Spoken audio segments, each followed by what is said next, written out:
Donc bienvenue au conseil municipal du 14 décembre, soir de demi-finale de Coupe du Monde. Anan Mahalem, Laurent Saadi, Nathalie Marchand, Maxime Coupet, Laurence Blanc, Stéphane Bergonnier, Bernadette Marc, André Ginoux, Alain Rouliac, Christian Jouve, Bernard Capu, Marie-Claude Drabec. Présente. Jean-Philippe Filighetti.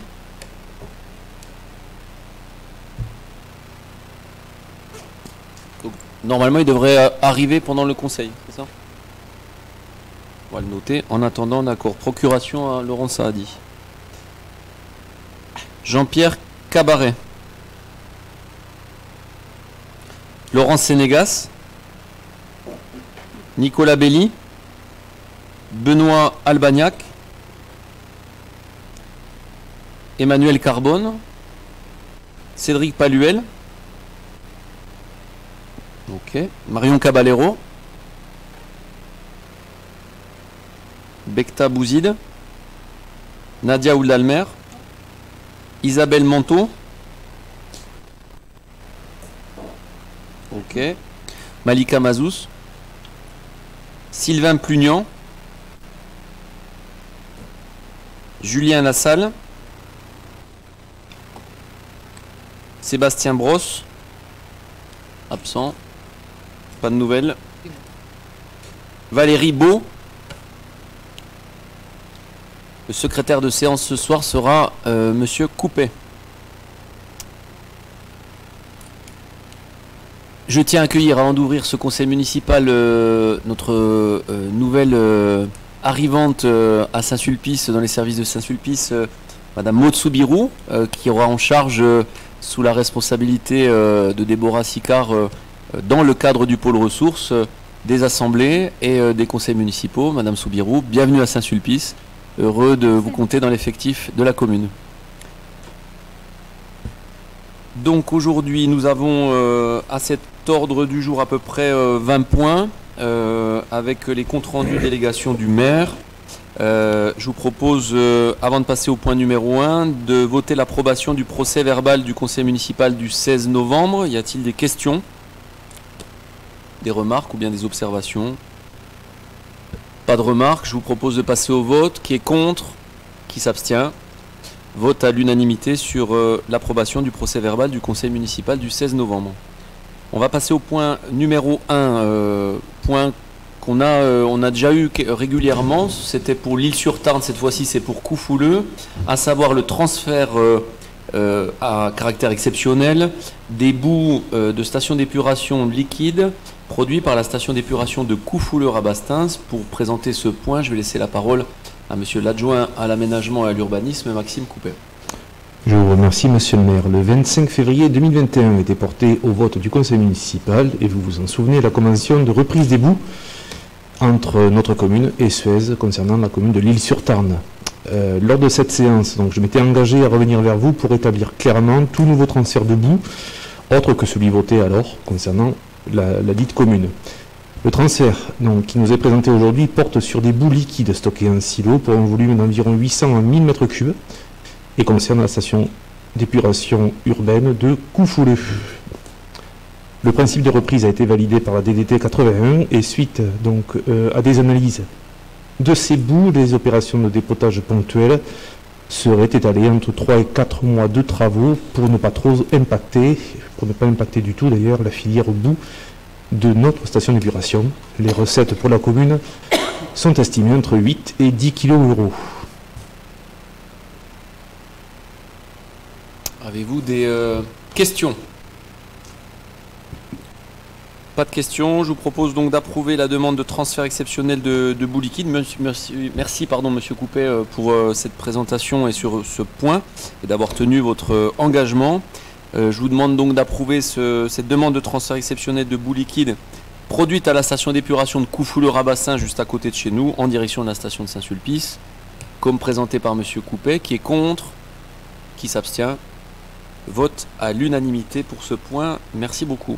nous allons passer au point numéro 2 sur des autorisations qui seront données à moi-même, c'est-à-dire à monsieur le maire, pour signer et déposer des déclarations préalables, c'est-à-dire d'urbanisme. Pour présenter ce point, je vais laisser la parole à madame la déléguée à la communication, Laurence Sénégas. Merci monsieur le maire. Le patrimoine communal nécessite plusieurs interventions afin de maintenir l'ensemble des bâtiments et des installations en état. Il est ainsi prévu de modifier les clôtures du parc Georges Spénial, de l'école Louise Apollin et la toiture du clubhouse de handball. Ces travaux, conformément au code de l'urbanisme, doivent être précédés d'une autorisation.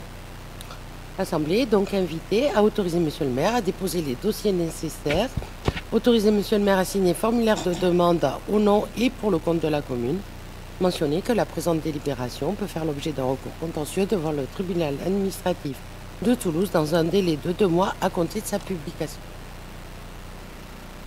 Y a-t-il des questions? Donc on est sur autoriser simplement à déposer, comme l'a dit madame Sénégas, des modifications de clôture et forcément voilà, il faut passer par l'urbanisme pour pouvoir le signer. Je vous propose de voter.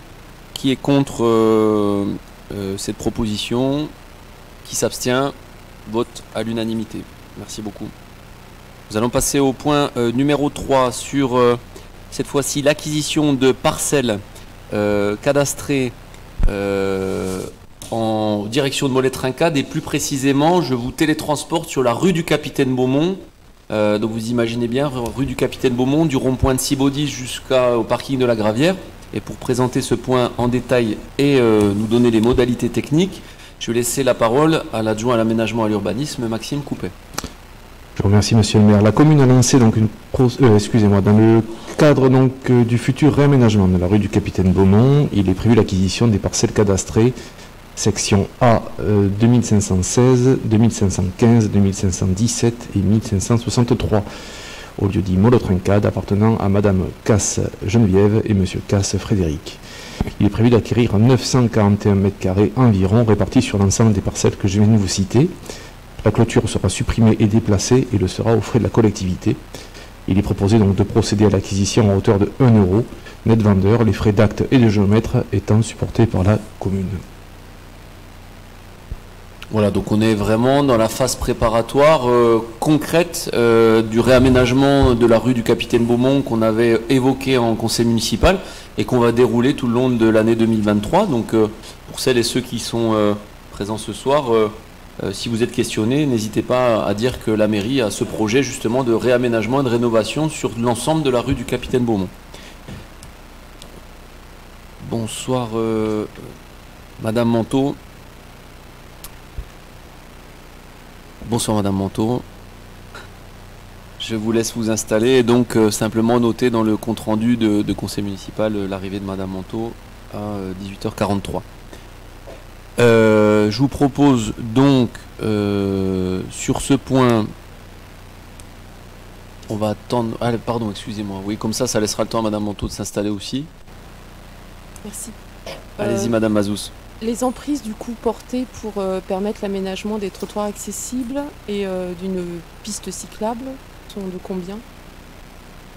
Au final, cette acquisition permet d'obtenir une largeur pour ces deux usages de combien de mètres? Alors là, je vais essayer de répondre de façon claire. La largeur de la voie verte qui sera construite sur l'avenue Capitaine Beaumont a une largeur de 3 mètres, qui n'a rien à voir avec la largeur là nécessaire par rapport aux parcelles. Là, c'est le fuseau nécessaire à l'emprise du projet.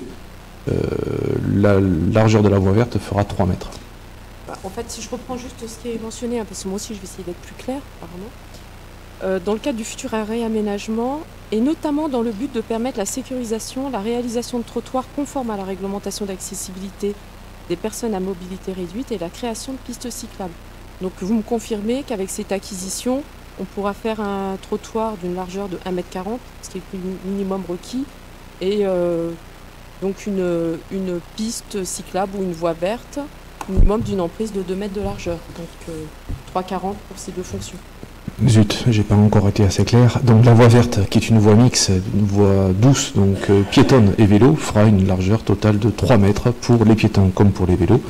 Ce qui est la réglementation en vigueur Voilà ce que je peux vous en dire. Donc dans ce cadre-là, on ne parle pas de trottoir accessible et de pistes cyclables comme mentionné dans la note synthèse, mais une voie verte avec des usages partagés. C'est un peu joué sur les mots, puisqu'une voie verte est accessible pour les PMR. Enfin, que je sache, hein, une voie verte est accessible pour les PMR, pour les vélos et pour les mobilités douces, au même titre qu'un trottoir de 1,40 m de large. Je ne dis pas le contraire. Ouais, c'est moi non juste que plus. ce n'est pas du tout les mêmes types d'aménagement. Merci. Je vous en prie.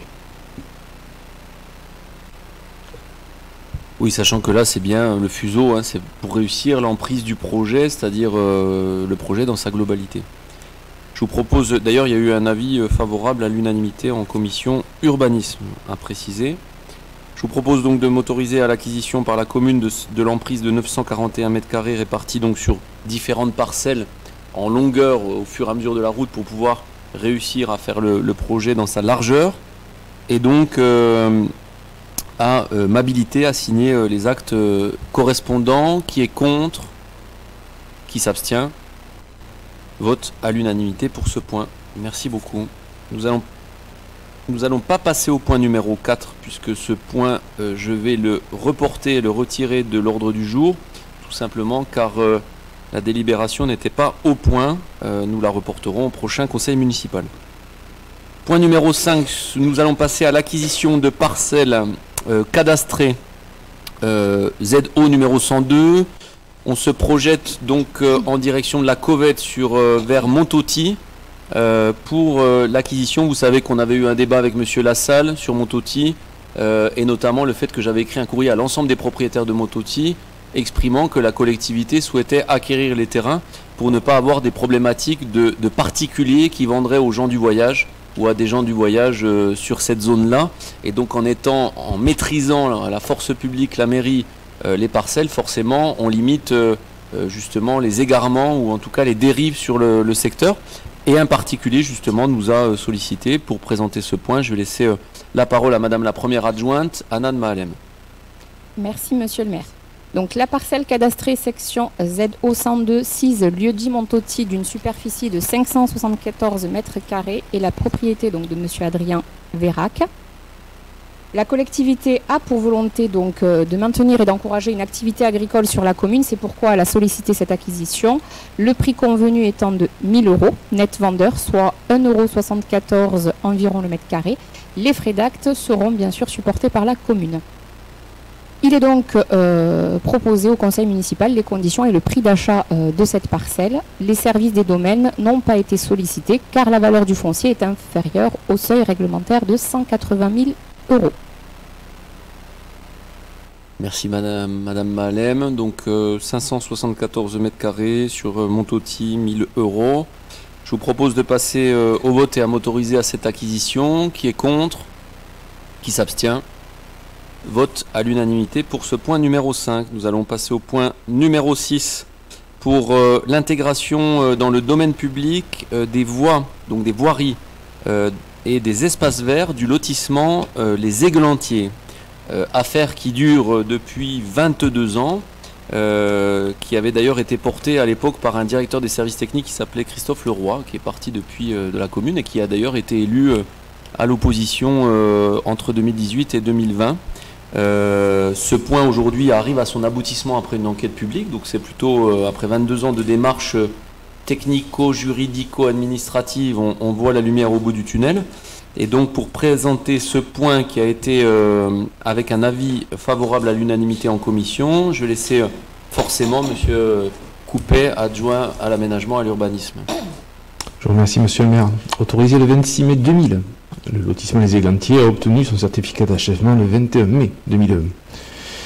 Dès lors, donc, 2 demandes de rétrocession ont eu lieu en 2005 puis en 2014, débouchant pour la dernière donc, sur une enquête publique ayant reçu une opposition de certains riverains par crainte d'une création d'un passage vers la résidence dit le Clos du Castellat et jouxtant donc le lotissement Les Églantiers. Cette démarche a alors avorté. Il est à noter que la résidence Le Clos du Castellat est une résidence privée et clôturée de part et d'autre. Il n'y a donc pas de possibilité de créer une connexion entre deux quartiers. En 2021, une 3e demande de rétrocession a été formulée qui a découlé sur une enquête publique qui a eu lieu entre le 4 et le 18 juillet dernier. Le conseil municipal devant se prononcer dans un délai de 4 mois après la remise des conclusions du commissaire enquêteur sur le transfert de la voie dans le domaine public communal, il est proposé donc d'autoriser le transfert des voies du lotissement Les Églantiers dans le domaine public. Le transfert des espaces verts sera effectué à l'euro symbolique et intégrera le domaine privé communal. L'accord de la majorité des colotis a été recueilli afin de permettre l'intégration des espaces verts. Le tableau donc présenté en bas de page 6 vous récapitule donc les contenances et les usages des diverses parcelles cadastrales concernées par cette rétrocession. Y a-t-il des questions sur cette partie, sachant que, je le répète, le commissaire enquêteur, Monsieur Bastier, a émis un avis favorable au projet de classement des voiries et des espaces communs du lotissement dans le domaine public. Pas de questions. Je vous propose de coup de passer sur cette partie au vote. Ah pardon, Madame Ginou, j'ai vu que vous avez levé la main. Oui, juste pour... comme j'habite ce lotissement, je ne peux pas participer au vote. Et je voulais juste saluer et remercier l'équipe qui a permis enfin de voir le bout du tunnel en passant en communal. Voilà, surtout Maxime. Merci. Merci effectivement pour l'avoir signalé, parce qu'en fait c'est un point effectivement qui durait depuis 22 ans. C'était pas un problème de manque de volonté de la mairie, mais un problème plutôt juridico-technico-administratif qui bloquait en fait la situation. Et effectivement, on peut remercier Monsieur Coupet. Je vous propose de passer au vote. Qui est contre? Qui s'abstient? Vote à l'unanimité pour ce point. On va pouvoir donc du coup annoncer la bonne nouvelle à Madame Ginou. Ouais, il fait pas trop froid. Rentrez vite, Madame Ginou, avant de prendre froid. Donc on vous annonce la bonne nouvelle, il y a eu un vote à l'unanimité. Voilà. Merci. On va passer au point numéro 7. Alors cette fois-ci, c'est pas une acquisition, c'est une cession. On est toujours sur Montauty. Cette fois-ci, vraiment, je vous parlais tout à l'heure de la Coved, on y est vraiment. C'est-à-dire qu'on est sur le chemin entre la route départementale qui est la route de Garrigues et la Coved. Et donc on est sur une cession d'une partie du chemin communal à titre privé. Pour présenter ce point, je vais laisser la parole à Madame la conseillère municipale Marie-Claude Drabec. Considérant la volonté de la Coved d'acquérir une partie du chemin rural numéro 29, car il mène à leur propriété et que le coût d'entretien de ces chemins est supporté par la commune, le conseil municipal a, par délibération du 6 juillet 2021, accepté le principe de déclassement en vue de l'aliénation d'une partie du chemin rural 29 au lieu-dit Montauty, parcelle cadastrée, et autorisé Monsieur le maire à ouvrir une enquête publique préalable à cette aliénation. Celle-ci s'est déroulée du 4 juillet 22 au 18 juillet 2022. En date du 26 juillet 2022, reçu le 29, Monsieur Bastier, commissaire enquêteur nommé par arrêté municipal du 13 juin 2022, a émis un avis favorable au projet d'aliénation d'un tronçon du chemin rural 29, lieu-dit Montauty. La superficie de la partie qui sera cédée sera déterminée de manière précise lors du bornage réalisé par un géomètre expert dont les frais seront supportés par la société Coved. Il est proposé de céder une partie du chemin 29 à la société Coved au prix de 3 000 €. Merci pour cette présentation. Donc vous l'avez compris, hein, c'est un forfait négocié entre la mairie et la Coved de 3 000 €, puisqu'il faut que le géomètre borne précisément les petits détails techniques. Frais de géomètre qui seront dans la négociation supportés par l'entreprise Coved et surtout pas par la mairie, puisque c'est à leur demande. Il y a eu un avis favorable à l'unanimité de la commission, et ainsi qu'un avis favorable, comme vous l'avez précisé Madame Drabec, du commissaire enquêteur. Je vous propose de passer au vote sur ce point s'il n'y a pas de questions. Qui est contre? Qui s'abstient? Vote à l'unanimité pour cette session. Nous allons passer d'une session, cette fois-ci, à une acquisition. Vous le voyez, session, acquisition, acquisition, session. Cette fois-ci, c'est une acquisition, donc un achat pour une parcelle cadastrée du côté du chemin des Pesquères. Donc on se situe vers la prison, après la prison en tout cas, en parallèle de la Goutte. Et pour présenter ce point en détail, je vais laisser la parole à monsieur le conseiller municipal Nicolas Belli. Merci monsieur le maire. Donc la parcelle cadastrée E numéro 1147 au 22 chemin des Pesquères, d'une superficie de 4038 m², la propriété de monsieur Sébastien Kélus. Ce terrain est en partie frappé de l'emplacement réservé numéro 33 pour élargissement du chemin des Pesquères. C'est un chemin sur lequel on a déjà passé le même genre d'opération sur les derniers conseils municipaux. La collectivité a pour volonté d'acquérir environ 100 m² de la dite parcelle afin de permettre la réhabilitation du chemin des Pesquères. Le prix convenu est de 1 € symbolique, net vendeur. Les frais d'acte et frais de bornage seront supportés par la commune. Et conformément aux dispositions de l'article 2241-1 du Code général des collectivités territoriales, il a lieu de proposer au conseil municipal les conditions et le prix d'achat de la parcelle. Le service des domaines n'est pas sollicité car la valeur du foncier est inférieure au seuil réglementaire des 180 000 €. Donc l'Assemblée est invitée à autoriser l'acquisition par la commune d'une emprise de 100 m² sur les 4038 m² de la parcelle, sise au 22 chemin des Pesquères. Merci pour cet exposé complet. Y a-t-il des questions? Pas de remarques. Donc je vous invite à m'autoriser du coup à l'acquisition de cette emprise, comme l'a décrit monsieur Belli, 100 m² pour 1 € symbolique au 22 chemin des Pesquères. Qui est contre? Qui s'abstient? Vote à l'unanimité. Merci beaucoup. Nous allons passer au point numéro 9 sur la création par la commune d'un service public, industriel et commercial, ce qu'on appelle un SPIC, et d'un budget autonome spécial énergie renouvelable et l'approbation des statuts de ce service public industriel et commercial. Pour présenter ce point, je vais laisser la parole à monsieur le directeur général des services, Alaric Berlureau. Merci. Merci monsieur le maire. Donc lors du conseil municipal précédent, on avait déjà présenté 2 projets d'équipement de toiture photovoltaïque sur la commune, que ce soit au niveau du centre technique ou de Milles. Il s'agit là de se focaliser sur l'équipement de panneaux photovoltaïques sur le site du centre technique municipal, puisqu'il s'agit d'une création d'une centrale de production d'énergie renouvelable, d'énergie solaire, à vocation d'être totalement revendue à Enedis. Et dans le cadre de la revente d'énergie par une collectivité, il s'agit d'une activité qui doit faire l'objet de la création d'un service industriel et commercial qui sera retracé dans un budget annexe de la collectivité. En effet, c'est une activité qui est en concurrence directe avec une entreprise commerciale, c'est donc l'objet de la création de ce SPIC.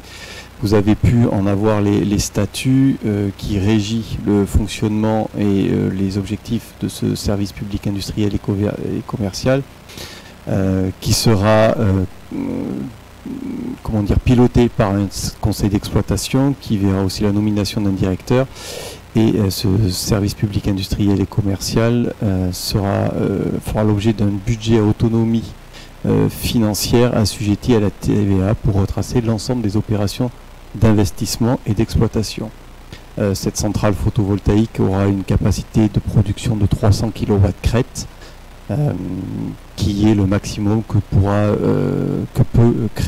l'on peut créer sur ce type d'exploitation en revente totale sur le réseau Enedis. Avez-vous des questions sur cette création de SPIC? Pas de remarques, pas d'observations. Je vous propose du coup d'approuver le projet de création d'un service public industriel et commercial dit spécifique énergie renouvelable, et donc aussi la création d'un budget annexe autonome dit énergie renouvelable, disposant de la seule autonomie financière annexée bien entendu au budget principal. Qui est contre? Qui s'abstient? Vote à l'unanimité. Merci beaucoup. Toujours dans la suite logique de la création de ce service public industriel et commercial, la désignation des membres, puisqu'il faut désigner un conseil d'exploitation. Et donc pour présenter ce point, je vais laisser la parole à monsieur Berlureau. Donc les statuts du SPIC prévoient la nomination de 7 représentants du conseil municipal pour constituer le conseil d'exploitation. Donc il est proposé de désigner, alors c'est vrai que je ne l'ai pas précisé sur le point précédent, que le maire était président de droit du conseil d'exploitation de ce SPIC, et de désigner Maxime Coupé, Alain Orliac, Bernard Capu, Nadia Ouldamer, Laurence Blanc et Laurence Sénégas comme membres du conseil d'exploitation de la régie énergie renouvelable. Voilà, y a-t-il des questions sur ce point? Oui. Comment ont été choisis en fait les membres du conseil municipal pour faire partie du conseil d'exploitation de la régie? Tout simplement sur ma proposition. L'idée c'était de m'entourer à la fois de gens qui sont plutôt des élus, 3 spécialisés plutôt dans le sujet technique. Je pense notamment à monsieur Coupet, Orliac et Capu. Et puis 3 autres élus qui seraient un peu moins sur la spécialité technique et qui justement pourraient avoir le regard croisé sur des sujets ou poser des questions qui seraient peut-être sur les formes de ce conseil d'exploitation sur la régie d'énergie renouvelable.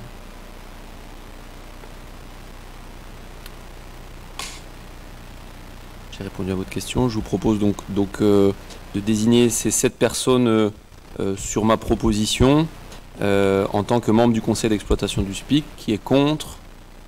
Qui s'abstient?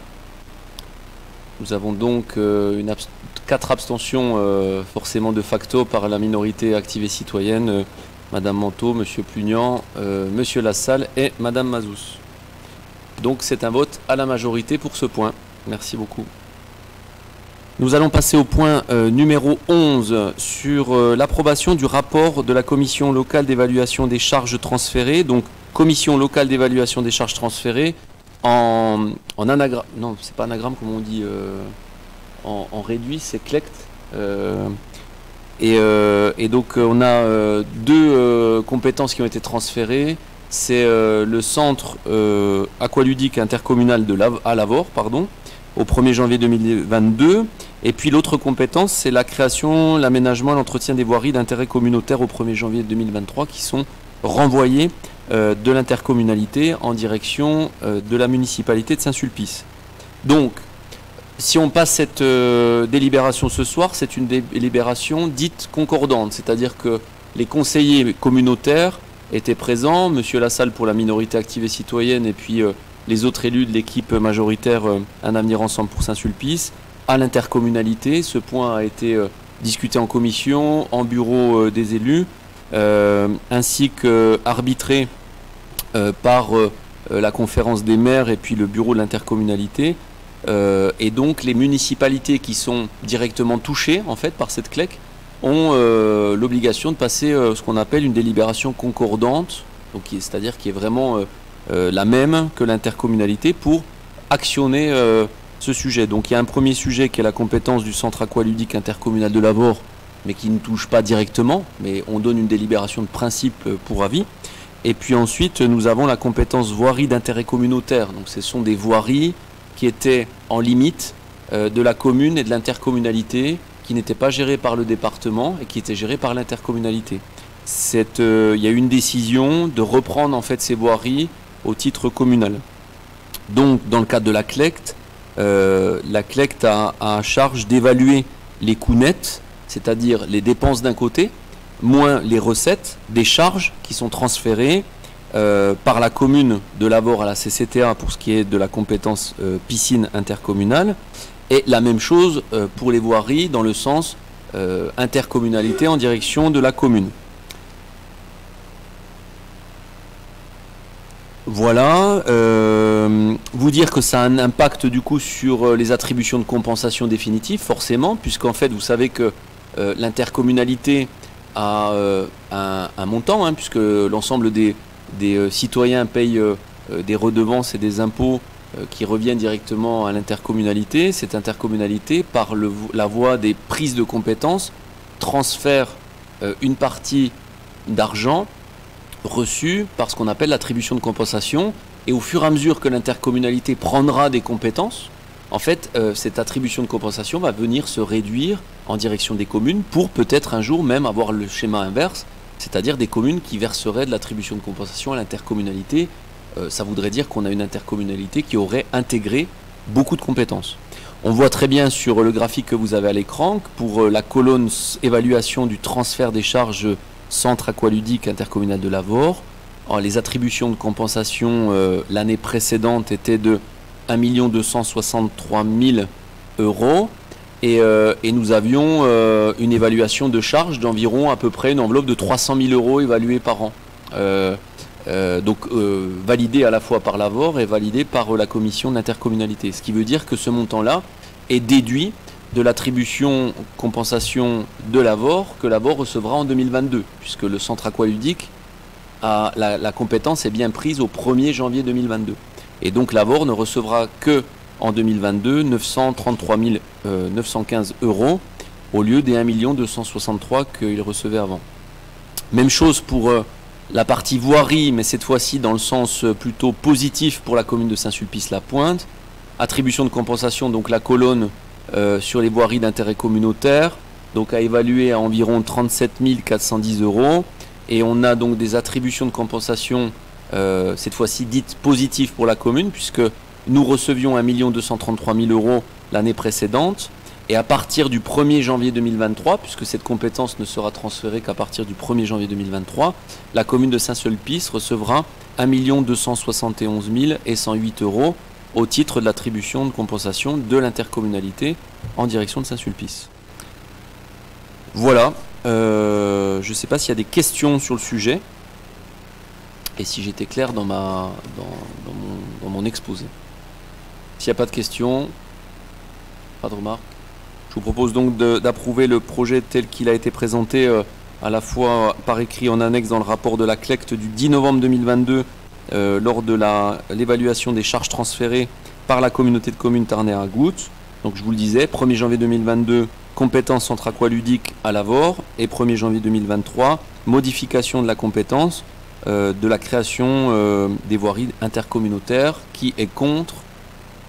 Qui s'abstient? Vote à l'unanimité, merci beaucoup. Nous allons passer au point numéro 12 sur... nous arrivons à la fin de l'année, donc forcément c'est le dernier conseil municipal, donc il y a des petites, ce qu'on appelle décisions modificatives. On n'en a pas fait beaucoup cette année sur le budget, puisqu'on est à la décision modificative numéro 2 sur le budget principal. Et donc pour présenter ce point de décision modificative, je vais laisser la parole à monsieur le directeur général des services, Alaric Berlureau. Merci. Merci monsieur le maire. Donc deux DM, que ce soit le point 12 ou le point 13, qui sont très semblables, puisqu'il s'agit notamment sur la partie investissement de procéder à des régularisations d'écriture dans le cadre de la mise à jour de l'actif de la collectivité, que ce soit sur le budget principal ou sur le budget assainissement.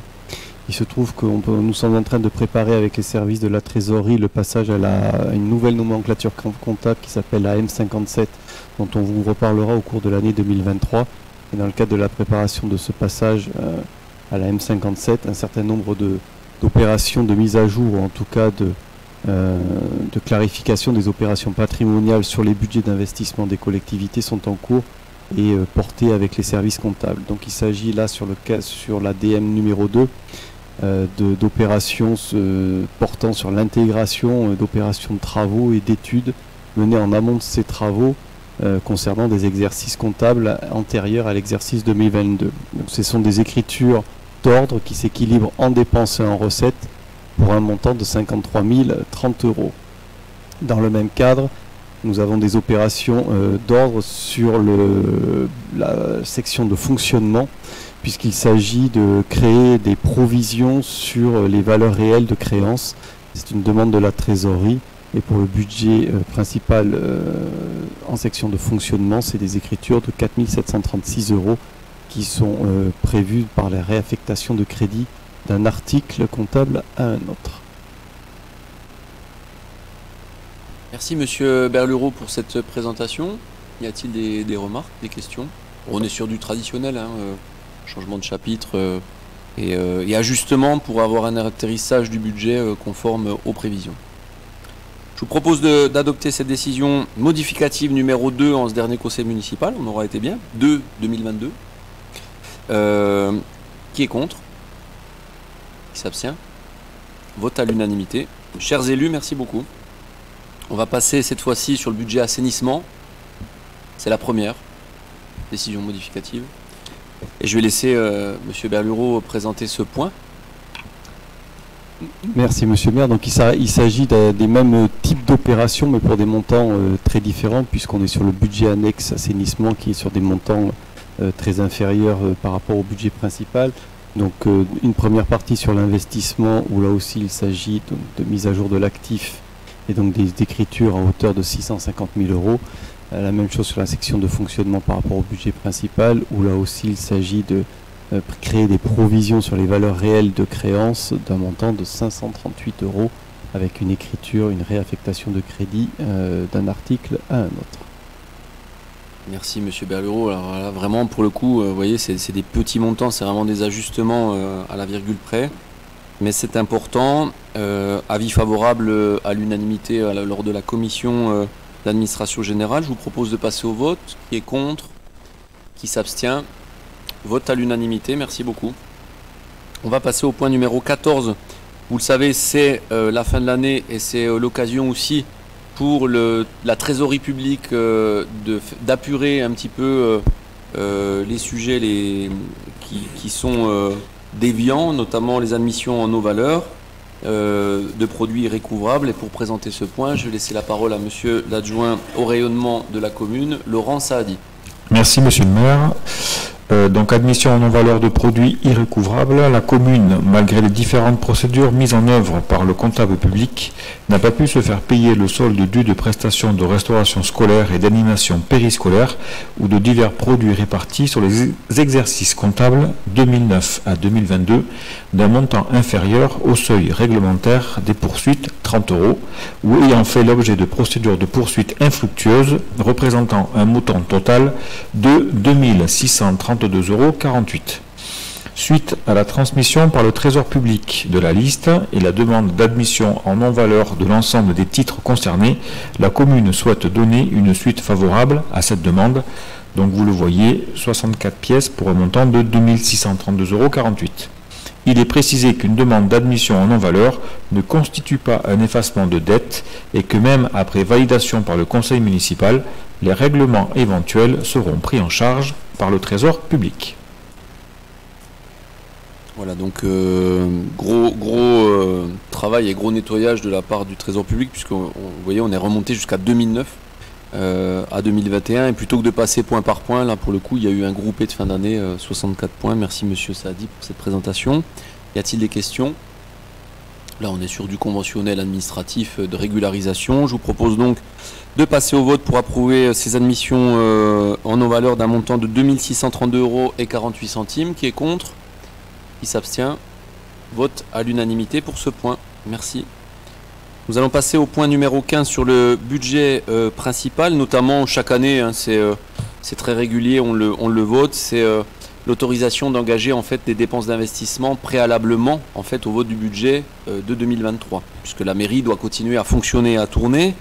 Pour présenter ce point, je vais laisser la parole à Madame la première adjointe, Anne Mahalem. Merci Monsieur le maire. Donc, dans l'attente du vote du budget primitif 2023 de la commune, une autorisation d'engagement et de mandatement des dépenses d'investissement est utile et nécessaire afin de ne pas rompre la chaîne des règlements d'opération budgétaires et comptables, et ce, dans la limite du quart des crédits ouverts au budget de l'exercice précédent. Pour les dépenses à caractère pluriannuel incluses dans une autorisation de programme ou d'engagement voté sur des exercices antérieurs, l'exécutif peut les liquider et les mandater dans la limite des crédits de paiement prévus au titre de l'exercice par la délibération d'ouverture de l'autorisation de programme ou d'engagement.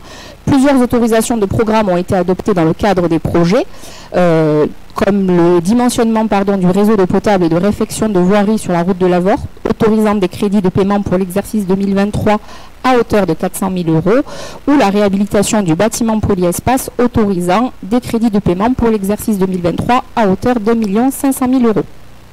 Donc pour rappel, le total des crédits alloués aux dépenses d'équipement en section d'investissement au budget primitif 2022 était de 3 772 174 € et 87 centimes. Donc vous avez la répartition sur le tableau. Et donc la limite supérieure que la commune pourra engager, liquider et mandater dans l'attente du vote du budget primitif pour l'année 2023 sera de 943 043 € et 71 centimes. Merci pour cet exposé qui est très clair. Y a-t-il des questions? Ça me paraît parfait. Je vous propose de passer donc au vote comme l'a présenté notre première adjointe, Madame Mahalem. Qui est contre? Qui s'abstient? Vote à l'unanimité. Merci beaucoup. On va faire la même chose et donc forcément je vais laisser de nouveau la parole à Madame Mahalem pour cette fois-ci le budget assainissement, puisque là aussi on doit continuer à fonctionner. Merci Monsieur le maire. Donc toujours de la même façon et dans l'attente de ce vote du budget primitif 2023 de la commune, une autorisation d'engagement et de mandatement des dépenses d'investissement est utile et nécessaire pour permettre donc la continuité de la chaîne des règlements d'opération budgétaires et comptables dans la limite du quart des crédits ouverts au budget de l'exercice précédent. Donc pour rappel, le total des crédits alloués aux dépenses d'équipement en section d'investissement au budget primitif 2022 était de 627 951 € et 72 centimes. Donc la limite supérieure que la commune pourra engager, liquider et mandater dans l'attente de ce vote du budget primitif pour l'année 2023 sera à hauteur de 156 987 € et 93 centimes. Y a-t-il des remarques ou des observations, des questions sur ce sujet? Écoutez, présentation limpide. Je vous propose donc de passer au vote. Qui est contre? Qui s'abstient? Vote à l'unanimité. Merci beaucoup. La commune va pouvoir continuer en tout cas jusqu'au vote du budget.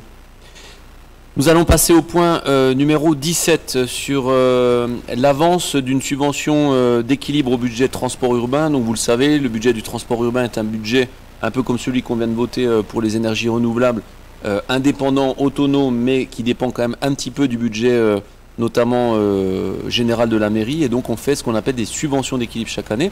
Pour présenter ce point, je vais laisser la parole à Monsieur le conseiller municipal, Nicolas Belli. Merci Monsieur le maire.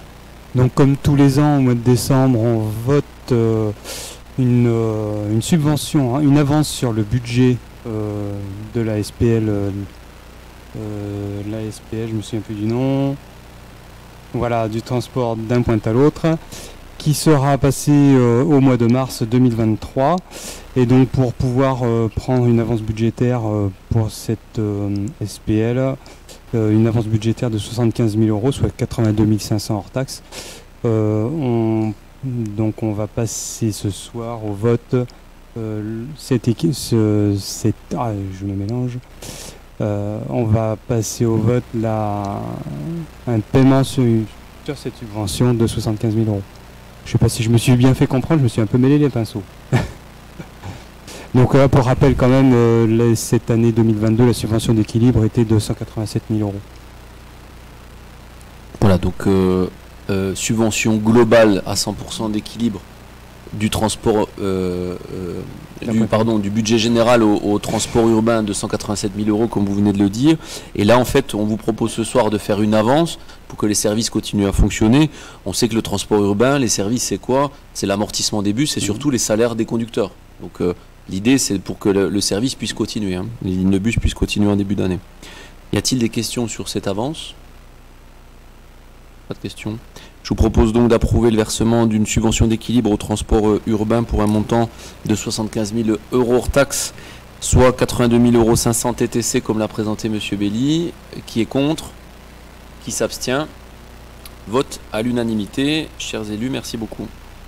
On va passer au point numéro 18 sur le PV, le procès verbal de transfert de propriété d'un bien appartenant pour l'instant à la commune de Saint-Sulpice-la-Pointe, mais se dirigeant vers un transfert, notamment sur le sujet ascenseur gare à Saint-Sulpice, sur la passerelle SNCF. Pour présenter ce point, je vais laisser la parole à l'adjoint qui s'en est occupé depuis le départ de ce projet et que je tiens à remercier chaleureusement ce soir parce que c'était pas long, si un long fleuve mais pas tranquille avec nos amis de la SNCF. Donc je vais laisser la parole à l'adjoint à la sécurité et à la prévention, monsieur Stéphane Bergonnier. Merci monsieur le maire. Comme vous le savez, sur le niveau de la gare de Saint-Sulpice, il y a 4 ascenseurs, dont un qui est du côté de la gare routière et qui est sur l'emprise d'un terrain qui appartient à la SNCF, mais l'ascenseur, lui, appartient à la commune en assurant l'exploitation et l'entretien. Cet ascenseur est régulièrement en panne, cet ascenseur est soumis régulièrement à vandalisme et la SNCF, d'un commun accord, préfère récupérer la gestion de cet ascenseur afin de pouvoir en assurer la maintenance de la manière identique à celle des 3 autres ascenseurs qui sont présents sur son emprise également. Donc la délibération de ce soir qui vous est proposée est d'autoriser la rétrocession de cet ascenseur à la SNCF et qui en assurera maintenant la maintenance et l'exploitation. Est-ce que vous avez des questions? C'est plutôt un point favorable, parce que du coup c'est de l'entretien en moins et donc des frais d'entretien et de fonctionnement en moins pour la commune de Saint-Sulpice. Dure négociation avec M. Bergonnier, avec la SNCF, mais on y a réussi. Y a-t-il donc des questions? Très longues, ouais, très longues. Pas de questions, je vous propose donc d'approuver le transfert de propriété de l'ascenseur de la commune de Saint-Sulpice-la-Pointe en direction de la SNCF et à m'habiliter à signer le procès verbal de transfert ou toute chose s'y rapportant. Qui est contre? Qui s'abstient? Vote à l'unanimité pour ce point. Merci beaucoup. Nous allons passer aux 2 derniers points du conseil municipal, les 2 qui sont liés. Le point 19 sur l'avenant numéro 3 à la convention d'objectifs et de moyens entre la commune de Saint-Sulpice, la MJC de Saint-Sulpice et la FR, donc la Fédération régionale des MJC. Et pour présenter ce point, je vais laisser bien entendu la parole à Madame la déléguée à la culture, Nadia Oudalmer. C'est 2 conventions qui sont identiques d'une année à une autre, puisqu'on est sur un avenant qu'on a reconduit pour 1 an, tout simplement par rapport à, on va dire, à tout le projet éducatif qui est en cours au niveau de la jeunesse. Donc on repart sur les mêmes conditions au niveau de la MJC, de la fédération des MJC, donc rien ne change par rapport à l'année passée. Y a-t-il des questions? Pas de questions. Je propose donc de mettre ce point au vote traditionnel. On renouvelle la convention. Le temps pour nous et la MJC, puisqu'il y a un travail partenarial qui est fait, de développer une convention beaucoup plus pérenne et beaucoup plus sur le moyen et le long terme, une fois qu'on aura fini ce travail sur la jeunesse. Je vous propose donc d'approuver cet avenant numéro 3. Qui est contre? Qui s'abstient? Vote à l'unanimité. Merci beaucoup. On va passer du coup au point numéro 20 qui est la continuité, mais cette fois-ci par rapport à l'animation et à l'accompagnement du projet jeune. Je vous propose de laisser la parole du coup à Madame la déléguée à la culture, Nadia Oudalmer. Pardon, moi j'avais fait les 2 d'une pierre d'un coup. Oui, j'avais parlé de la fédération des MJC qui est la même chose en reconduction des années précédentes. Okay. Donc en fait... Je fais le passe au vote directement pour le point numéro 20. C'est ça. Pareil. Avenant numéro 3, les 2 se suivent. C'est accroché. Je vous propose de passer au vote. Qui est contre? Qui s'abstient? Vote à l'unanimité sur ce point.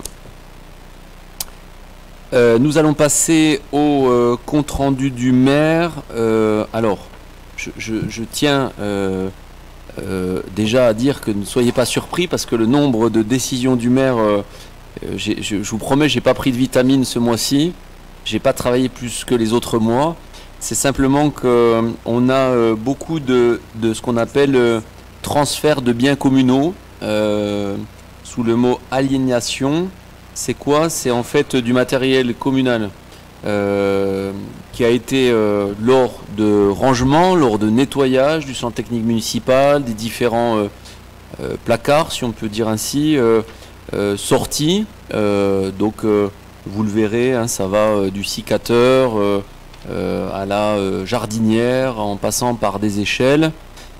Ce qu'on s'est dit, c'est que dans le cadre de... En plus, il y avait le salon Récup à faire il n'y a pas très longtemps à Saint-Sulpice, et on s'est dit, avec sur proposition de notre directeur général des services et des directeurs de services de l'organigramme de la mairie, on s'est dit plutôt que de jeter à la déchetterie ce matériel-là, l'idée c'est plutôt de favoriser l'économie circulaire et ensuite d'avoir un principe d'action sociale en direction des agents de la commune. Et donc l'idée c'était de faire ce matériel sous forme de vente aux enchères en interne au niveau du personnel communal qui a plutôt bien marché puisque l'ensemble du personnel a adhéré. Bien entendu, on a fait valider un règlement intérieur auprès de la direction et des représentants du personnel qui l'ont également validé. Et donc nous avons lancé ces ventes, Monsieur Berlureau, je crois qu'il y avait plus de 180 matériels unités, me semble-t-il. Alors ça allait de chaises, de vieux tableaux, etc. Donc le personnel s'est identifié et donc toutes ces décisions du maire, c'est les ventes de ces biens en direction du personnel, et donc les noms qui sont cités, ce ne sont que du personnel municipal, voilà, contractuel ou titulaire d'ailleurs, mais par contre il fallait justifier d'être sous contrat au moment de la vente. Donc voilà pourquoi il y a énormément de décisions du maire, parce qu'en fait il y avait énormément de matériel, tout simplement. Mais c'est plutôt bien parce que, encore une fois, je le dis, juste avant Noël, il y a une action dite sociale. Ça a plutôt ravi les agents d'avoir ce petit, voilà, cette action en tout cas. Et puis ensuite, le principe aussi de développement durable dans la commune. Y a-t-il des questions sur les autres décisions que vous pourriez avoir? Oui, il y a une décision d'acquisition sur une parcelle E781. Et je voulais savoir pourquoi elle n'avait pas été votée en conseil municipal et passée en décision du maire, contrairement aux autres acquisitions qu'on a votées ce soir. Alors je pense que vous parlez de l'acquisition d'un bien par l'exercice du droit de préemption urbain, c'est ça? Tout à fait, parce qu'en fait, je crois que c'est le dernier conseil municipal ou celui d'avant, vous m'avez donné autorisation, le conseil municipal m'a donné autorisation en fait de ne plus passer en conseil municipal et de recevoir l'accord, tout simplement parce que effectivement des fois dans des DIA il y a le système où il faut aller vite en fait, et donc là on est sur une DIA, donc une déclaration d'intention d'aliéner. C'était une vente qui était opérée entre deux particuliers. Ce particulier est précisément situé dans une zone qui est fléchée sur le PLU comme zone OAP, opération d'aménagement programmé. Et donc la commune a levé son droit de préemption.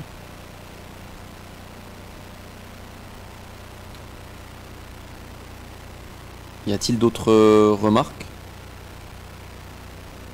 Pas d'autres questions sur ces comptes rendus du maire? Pas de questions diverses, ni de la majorité d'ailleurs, ni des minorités.